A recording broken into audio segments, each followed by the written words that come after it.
So hello and welcome everyone, I welcome you all to the social science 2.0। मेरा नाम है शिवम दुबे और आज हम लोग डेमोक्रेटिक पॉलिटिक्स पार्ट 2 का last chapter outcomes of democracy के सभी एमसीक्यूज को देखने वाले हैं। So without any further delay बहुत ही छोटा था सेशन हमारा होने वाला है, जिसमें कि जितने भी एमसीक्यूज डेमोक्रेटिक पॉलिटिक्स पार्ट 2 यानी outcomes of democracy last chapter of civics का होने वाला है, उन सभी को हम लोग देखना शुरू करते हैं। सो स्टार्ट करें क्वेश्चंस की। क्वेश्चन बिल्कुल बेसिक होंगे, क्या होंगे? बेसिक होंगे। और इन सभी फंडामेंटल क्वेश्चन के बाद हम, जैसा कि हर वीडियो में हमने बताया हुआ है, कि एक स्पेसिफिक सेशन भी आएगा हर चैप्टर का, जिसमें कि assertion, reason, case base, picture base MCQ भी हम लोग करने वाले हैं, क्वेश्चन करने वाले हैं। फिलहाल अभी आज ये क्वेश्चन की बात करें तो लिखा हुआ है कि democracy stand much superior to any other form of government in promoting. किस चीज को प्रमोट करने में सबसे बेहतर दिखता है? तो क्या इकोनॉमिक ग्रोथ को प्रमोट करने में सबसे बेहतर होता है? क्या dignity and freedom of the individual को प्रमोट करने में सबसे बेहतर लगता है? क्या इकोनॉमिक ग्रोथ के या इकोनॉमिक इक्वलिटी के मामले में, या नन ऑफ दिस? यानी कि डेमोक्रेसी किस स्टैंड में सबसे सुपीरियर स्टैंड लेता है? तो क्या इकोनॉमिक ग्रोथ, इकोनॉमिक इक्वलिटी, या dignity and freedom of the individual? तो आपको पता चल गया होगा, अभी आपने पिछले सेशन में ही पढ़ा है कि dignity and freedom of the individual यानी सोशल एस्पेक्ट में डेमोक्रेसी एक मच सुपीरियर स्टैंड लेता है। यानी ऑप्शन नंबर बी इसका क्या हो गया? राइट आंसर हो गया। क्वेश्चन नंबर नेक्स्ट की तरफ मूव करें तो नेक्स्ट क्वेश्चन आपको दिख रहा होगा कि which one of the following is most important या most popular form of government in the contemporary world. इस वर्तमान के वर्ल्ड में अगर बात करें तो सबसे फेमस और सबसे ज्यादा पॉपुलर फॉर्म ऑफ गवर्नमेंट कौन सी है? तो क्या मोनार्की सबसे पॉपुलर है, क्या मिलिट्री रूल सबसे पॉपुलर है, क्या डेमोक्रेसी सबसे पॉपुलर है, या डिक्टेटरशिप? तो हम लोग जानते हैं डेमोक्रेसी कंटेम्प्रेरी इंडिया में सबसे पॉपुलर फॉर्म ऑफ गवर्नमेंट है। नेक्स्ट क्वेश्चन की बात करें तो नेक्स्ट क्वेश्चन में आप देख रहे हैं which among the following countries is a perfect example of accommodation of social diversities. अपनी सोशल डाइवर्सिटीज को, अपने एथनिक कंपोजिशन को सबसे बेहतरीन तरीके से एकोमोडेट करने वाले देश का नाम आप लोगों को याद आ गया होगा, चैप्टर नंबर 1 पावर शेयरिंग, जिसमें कि सबसे पहला देश है श्रीलंका, दूसरा है बेल्जियम, तीसरा सऊदी अरेबिया और चौथा क्या है? पाकिस्तान। इन चारों देशों में सबसे बढ़िया अपने यहाँ की सोशल डाइवर्सिटीज को किसने हैंडल किया, किसने एकोमोडेट किया? तो we know very well that Belgium अपने यहाँ शानदार तरीके से डाइवर्सिटीज को क्या करता है? एकोमोडेट करता है। वहीं पे क्वेश्चन नंबर नेक्स्ट की बात करें तो which one of the following features is common to most of the democracies. अधिकतर लोकतंत्र में सबसे शानदार जो कॉमन फीचर होता है वो कौन सा होता है? माने ऐसा कौन सी विशेषता होती है जो हर डेमोक्रेसी में हमें देखने को मिलती है? तो क्या वहां पे फॉर्मल कॉन्स्टिट्यूशन होता है? यस। क्या वहां पे रेगुलर इलेक्शंस होते हैं? Yes. They have political parties? Yes. या ऑल ऑफ द एबव? हमने देखा है कि लगभग जितनी भी डेमोक्रेटिक फॉर्म ऑफ गवर्नमेंट होती है उसमें ये तीनों चीजें प्रैक्टिस होते हुए देखने को मिलती है। क्या क्या? वहां का एक फॉर्मल कॉन्स्टिट्यूशन होता है, वहां पे रेगुलर इलेक्शंस होते हैं, वहां पे पॉलिटिकल पार्टीज होती हैं। यानी कि ऑप्शन नंबर डी इसका क्या हो गया? Right answer. ये तीनों बातें क्या हैं? बिल्कुल सही हैं डेमोक्रेसी में। बात करें नेक्स्ट क्वेश्चन की तो why is the cost of time that democracy pay for arriving at a decision worthwhile? कह रहा है जो डेमोक्रेसी किसी डिसीजन पे पहुंचने के लिए जो टाइम देती है वो उसकी योग्य है। यानी कि हम जानते हैं कि डेमोक्रेसी में डिसीजन थोड़े से लेट होते हैं, थोड़ी सी जल्दी नहीं होते हैं, फास्ट नहीं होते, क्विक डिसीजन नहीं होते हैं। लेकिन अगर लेट भी हो रहा है तो वो उसकी योग्य है। क्यों? क्योंकि decision are taken following due to procedure parties. More decision are allow in favour of people of 750 parties. ये आप जो इसको लिंक रखेंगे आप। Decisions are more likely to be acceptable to the peoples and more effective, and the last point is that none। कह रहा है कि कौन, मतलब डेमोक्रेसी में कोई डिसीजन थोड़ा सा लेट होता है तो लेट होता है तो वो कोई बड़ी बात नहीं है, उतना कास्ट लगेगा। क्यों?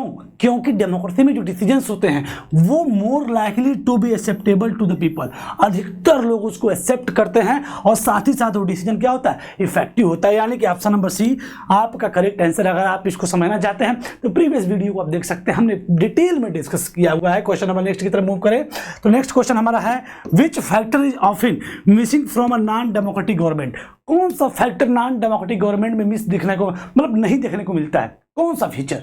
तो पहला है efficiency parties, effectiveness, transparency and none of this. हम जानते हैं डेमोक्रेटिक गवर्नमेंट में ऐसा कौन सी चीज है जो नहीं देखने को मिलता है? तो वो है ट्रांसपेरेंसी। क्या है? ट्रांसपेरेंसी। ऑप्शन नंबर सी इसका क्या है? Right answer. Question number next की तरफ मूव करें तो उसमें लिखा है कि in a democracy a citizen has the right and means to examine the process of decision making, this is known as. हम जानते हैं डेमोक्रेसी में हर नागरिक के पास ये अधिकार होता है कि वो डिसीजन मेकिंग प्रोसेस को जान सके, एग्जामिन कर सके, परीक्षण कर सके। तो यही परीक्षण करना, यही एग्जामिन करना क्या कहलाता है? तो कहलाता क्या है? लेजिटिमेसी कहलाता है, या डिक्टेटरशिप कहलाता है, या ट्रांसपेरेंसी कहलाता है, या इक्वलिटी कहलाता है? तो आप समझ चुके होंगे इसका राइट आंसर सी है, ट्रांसपेरेंसी कहलाता है। क्योंकि जो डिसीजंस हो रहे हैं वो डिसीजन सही प्रोसीजर को फॉलो किए जा रहे हैं, सही प्रोसीजर को फॉलो करके लिए जा रहे हैं कि नहीं, उसका प्रोसीजर क्या है, डिसीजन कैसे लिया जा रहा है, डिसीजन मेकिंग में खुद भी वो इन्वॉल्व हो सकते हैं। अर्थात डिसीजन मेकिंग सिस्टम को जानना ही क्या कहलाता है? ट्रांसपेरेंसी कहलाता है, पारदर्शिता कहलाता है। क्वेश्चन नंबर नेक्स्ट की तरफ बात करें, लिखा है कि which regimes often turn a blind eyes to suppress internal social differences. वह कौन सी रेजिम, वो कौन सी व्यवस्था होती है जो अपने इंटरनल, अपने देश में जो इंटरनल जो डिफरेंसेस होते हैं, सोशल डिफरेंसेस होते हैं, उनको इग्नोर कर देता है? मतलब डेमोक्रेसी की ऑटोक्रेसी, कौन सी ऐसी व्यवस्था है जो अपने यहाँ की जो सोशल डिफरेंसेस है उनको इग्नोर कर देता है, उन पे ब्लाइंड आइज कर लेता है? तो पहला ऑप्शन है, क्या डेमोक्रेटिक में ऐसा होता है? नहीं, बिल्कुल नहीं। क्या नॉन डेमोक्रेटिक में? तो बिल्कुल यही आपका राइट आंसर होगा, क्योंकि नॉन डेमोक्रेटिक में मोनार्की में भी वही होता है, ओलिगार्ची में भी वही होता है। मोनार्की में आप जानते हैं कभी कभी होता है, कभी कभी नहीं होता है, लेकिन हमने पढ़ा क्या है कि नॉन डेमोक्रेटिक रिजीम में अक्सर मेजोरिटी की डिमांड को, अरे क्या बोलते हैं, पीपल की जो सोशल, समाज में जो सोशल डिफरेंसेस होते हैं, जो सोशल डिफरेंसेस होते हैं, इंटरनल सोशल डिफरेंसेस होते हैं, उनको सप्रेस कर दिया जाता है। तो वो कहाँ होता है? नॉन डेमोक्रेटिक रिजीम्स में। किसमें होता है? नॉन डेमोक्रेटिक रिजीम्स में। क्वेश्चन नंबर नेक्स्ट बात करें तो democracy is consider as a better form of government because, democracy को एक better form of government consider किया जाता है क्योंकि it insure the economic development, it guarantee economic equalities, it provide a method to resolve conflict, it A and B. तो मतलब पूछ रहा है कि आखिर किसकी वजह से, क्या बोल सकते हैं, किसकी वजह से आप कह सकते हैं कि democratic government is a better government? तो ये इकोनॉमिक डेवलपमेंट को इंश्योर तो नहीं कर पाता है, ना ही इकोनॉमिक गारंटी देता है, ना ही इकोनॉमिक इक्वलिटी को देता है, लेकिन रिजॉल्व कॉन्फ्लिक्ट, यानी किसी प्रकार के समाज में जो कॉन्फ्लिक्ट है उसको रिजॉल्व करने का एक बेहतर तरीका देता है। इसलिए हम बोलते हैं democracy is a better form of government. Question number next की तरफ मूव करें तो नेक्स्ट क्वेश्चन में आप देख पा रहे होंगे कि a democratic government is elected by the citizens and enjoy the confidence and trust to the citizen, this is known as a democratic government. क्या? A democratic government is elected by the citizen. एक democratic government किसके द्वारा elected होती है? जनता के द्वारा, और उनके कॉन्फिडेंस, उनके ट्रस्ट को पाके वो सरकार बनाती है। तो ये चीजें क्या कहलाती है?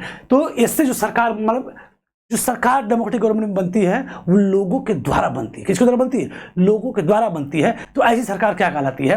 तो legitimate government, transparent government, secular government, या फिर स्टेबल गवर्नमेंट। तो हम जानते हैं लेजिटिमेट गवर्नमेंट क्या कहलाती है? लेजिटिमेट गवर्नमेंट, क्योंकि पीपल ऑन्स गवर्नमेंट, लोगों की खुद की सरकार को ही क्या कहा जाता है? Legitimate government. And the last question is that democracy stand much superior to any other form of government in, democracy हमेशा एक सुपीरियर फॉर्म ऑफ गवर्नमेंट के रूप में खड़ी होती है। क्यों? Reducing economic inequalities, economic inequality खत्म करने में क्या डेमोक्रेसी सुपीरियर सिस्टम रूप में उभर के सामने आती है? या करप्शन को खत्म करने में बहुत अच्छा दिखती है? या फिर bringing higher rate of economic growth, या डेमोक्रेसी में खूब higher rate of economic growth होता है? या promoting dignity and freedom of the individual, या फिर हर व्यक्ति की व्यक्तिगत जो गरिमा है, व्यक्तिगत जो सम्मान है, व्यक्तिगत जो स्वतंत्रता है, इसको बढ़ाने में, उसको प्रमोट करने में डेमोक्रेसी बहुत शानदार प्रदर्शन करती है। कि इसमें प्रदर्शन उसका अच्छा है, इसमें प्रदर्शन अच्छा है, इसमें प्रदर्शन अच्छा है, कि इसमें अच्छा है।